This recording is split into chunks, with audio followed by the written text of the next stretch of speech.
You are standing in a public square in the ancient world's most celebrated city. It is dawn. You have not slept. Around you, Athenian administrators are moving between rows of women with wax tablets and styluses, recording descriptions in the same methodical tone a merchant uses to catalogue grain. Yesterday, you were a citizen of Melos with a name, a household, and legal standing under your city's law. This morning, Athens has voted. And the vote was not close. This is not mythology. This is 416 BC, documented by Thucydides himself, the historian Athens still claims as its own, who recorded, without flinching, that the Athenian Democratic Assembly raised its hands and decided the men of Melos would be killed, and the women and children would be taken. What followed was not chaos, it was paperwork. A stylus moves across wax. Height. Approximate age. Visible marks. The administrator's voice does not rise or fall. He is not angry. He is thorough. And 3 feet away, a woman who could read that tablet, who was educated, legally recognised, accustomed to being addressed by name, watches her own physical description entered into a ledger as property. She speaks. He does not look up. That silence is the first punishment on this list. Not a blow. Not a chain. The administrative revocation of personhood, conducted in writing, with witnesses, in the birthplace of democracy. In the corner of the square sits a wool basket. Ordinary. Domestic. By the end of what you are about to learn, that object will mean something entirely different. If you've ever been taught that Athens gave the world law and reason and the protection of the individual, stay with this channel, because what we document here is what the philosophy left out of the footnotes. Subscribe now, and we will keep finding the pages history filed away. The administrator finishes. He hands her the wool basket. She takes it. She doesn't know why yet. Days pass.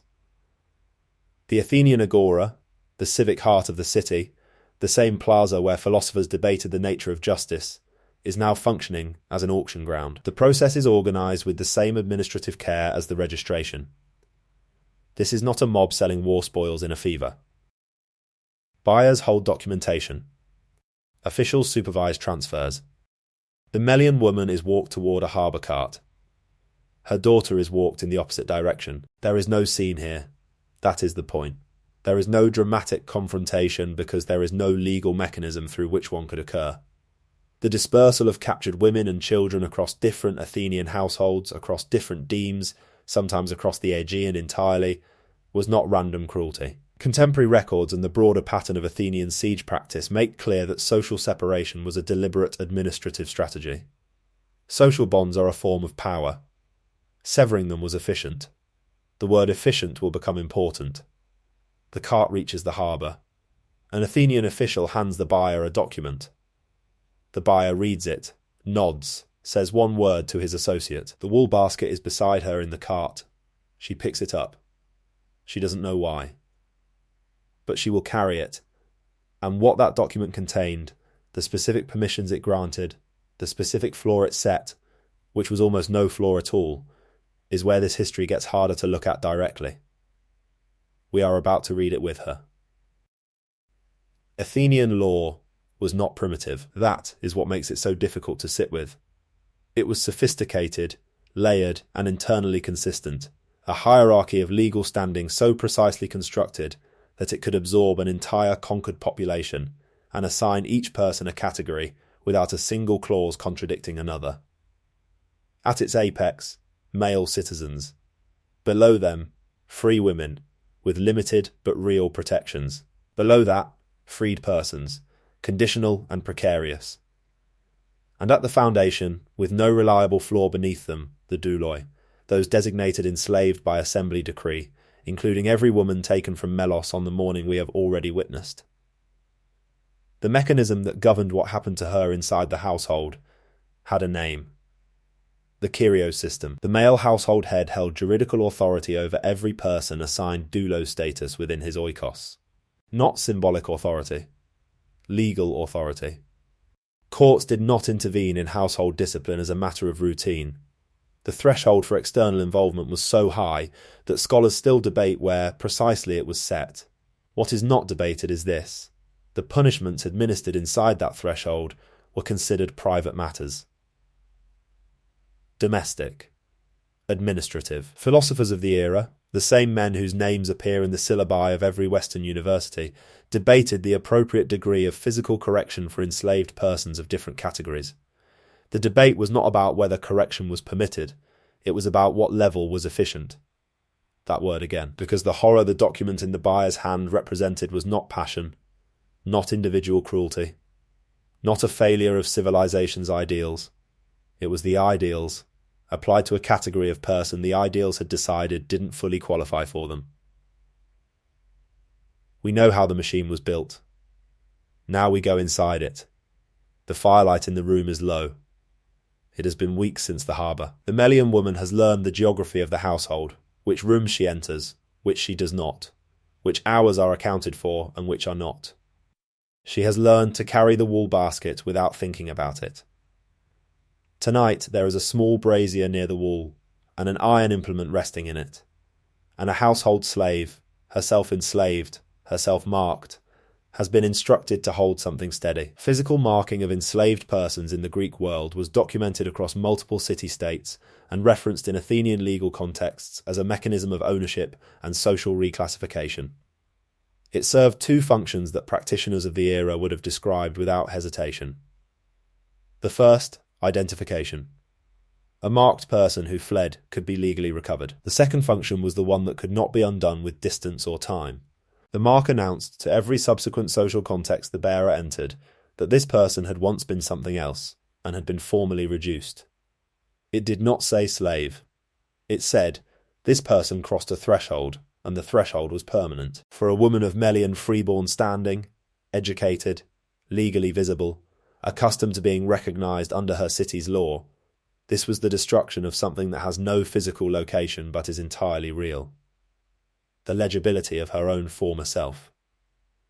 We do not linger on the moment. We stay on her face. We stay on the wool basket in her lap. When it is finished, she looks down at it, and something shifts behind her eyes. Not despair, something quieter and more durable than despair. The beginning of understanding what the basket actually is. She looks up.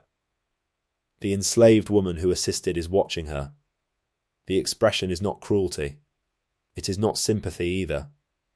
It is recognition, and behind it, something unspoken. Something about the woman who runs this household, who has her own kind of authority, and her own kind of cage. Here is the reframe. Here is the thing this story has not yet told you.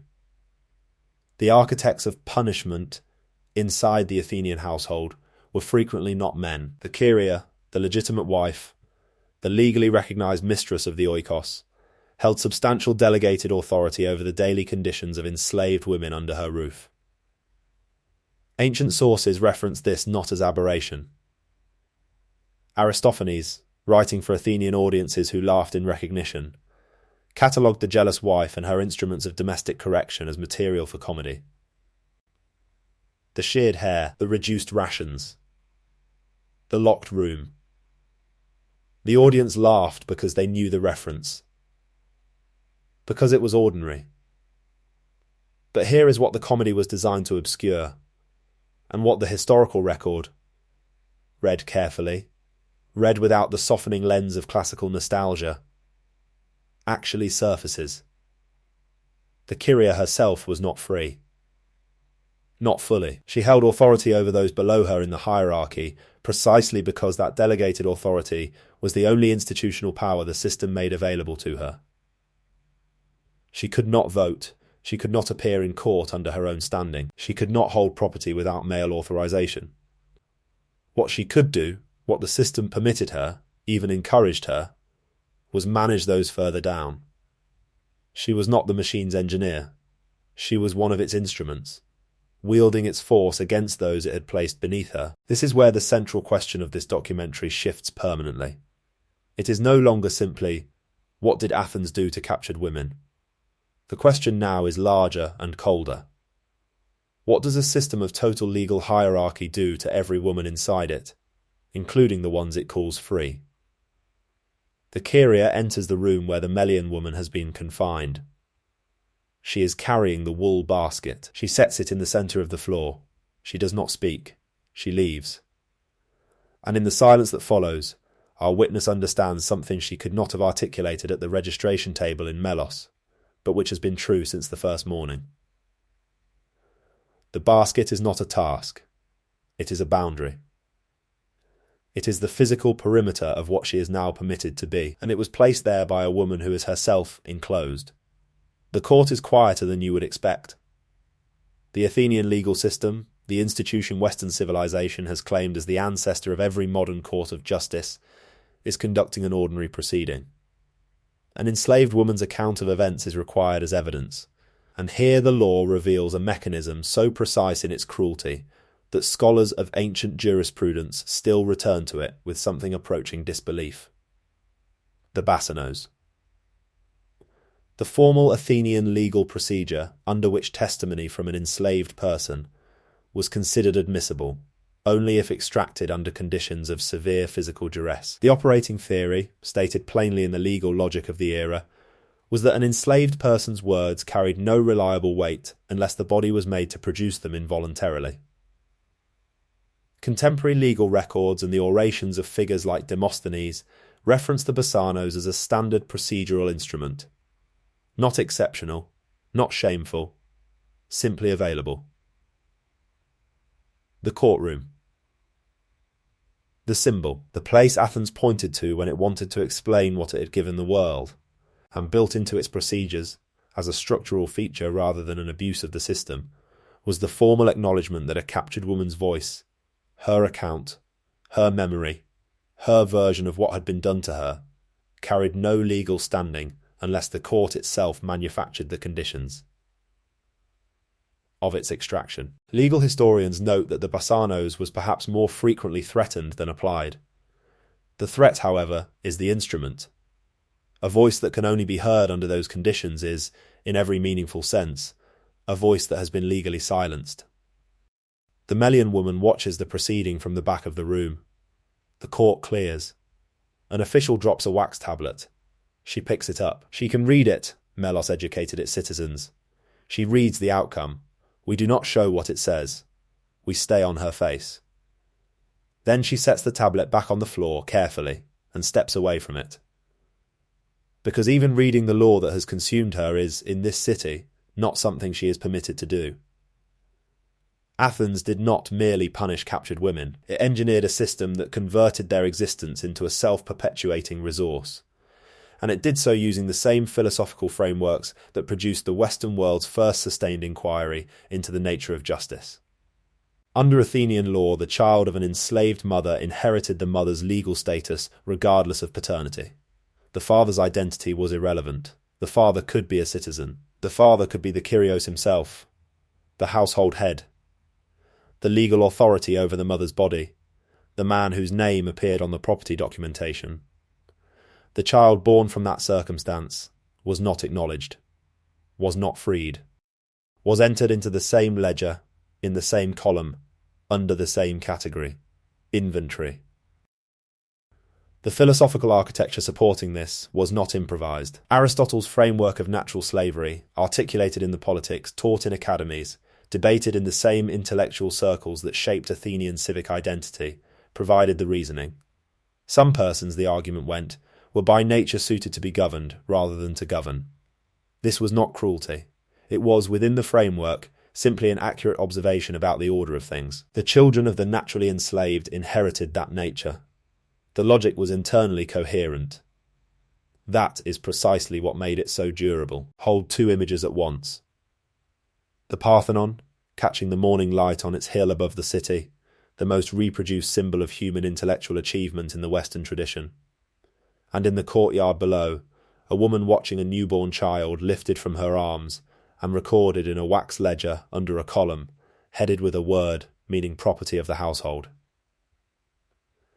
Both images belong to the same city. Both were produced by the same civilization. The philosophy did not contradict the ledger. The philosophy explained it. The administrator closes the ledger, then opens it again to make one final notation beside the mother's entry. A single word in the accounting column.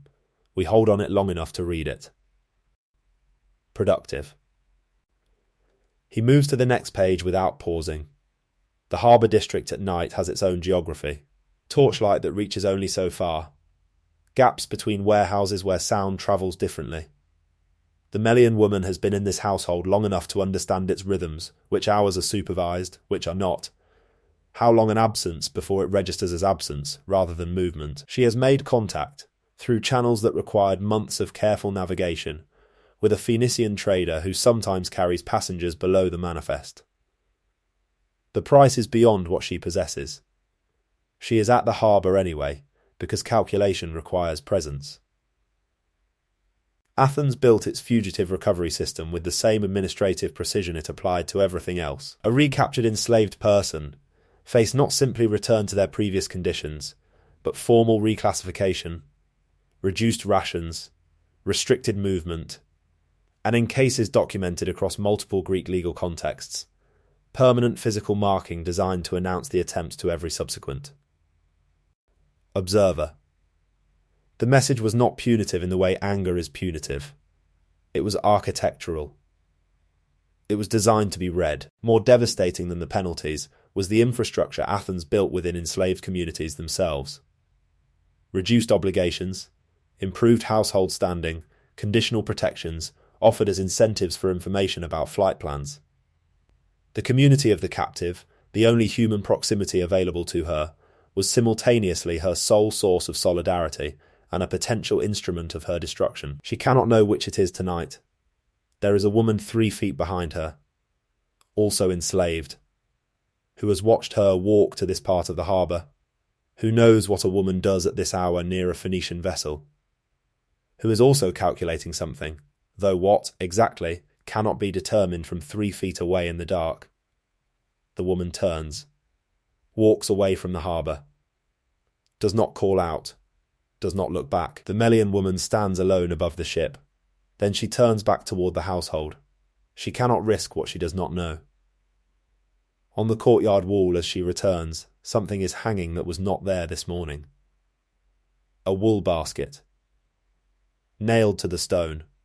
She stops, studies it for a long time, then walks past it.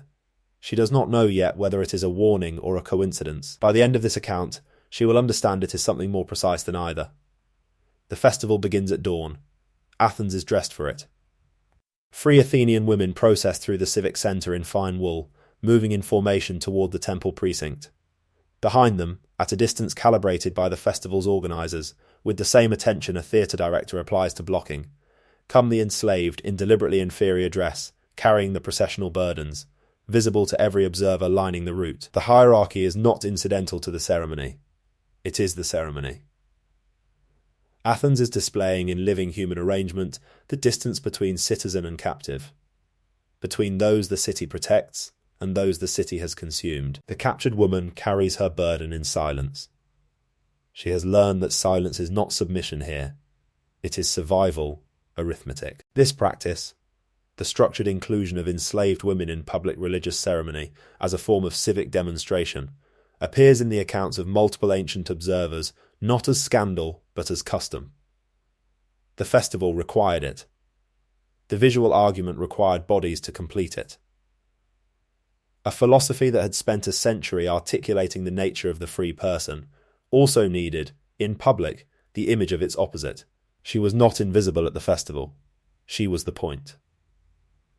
And then there is the other instrument, the one Athens reserved for captured persons deemed threatening to household order. The Greeks called it Apotympanismos. Legal scholars who have studied its references in ancient texts describe it carefully, a form of public restraint imposed by legal proceeding, framed not as execution which carried its own civic weight and procedural requirements, but as the resolution of a property matter, a household grievance, adjudicated and concluded. The city's inattention doing what the city did not need to name directly. It appears in the legal record the way a filing fee appears: administrative, expected, unremarkable. The classification of the person it was applied to meant that its application required no separate moral accounting. A festival official carries a wool basket through the processional street as decoration. The city is celebrating. The basket, domestic and ordinary, is now a civic ornament in a ceremony, honouring the power of the city that produced it. The motif has arrived at its full meaning.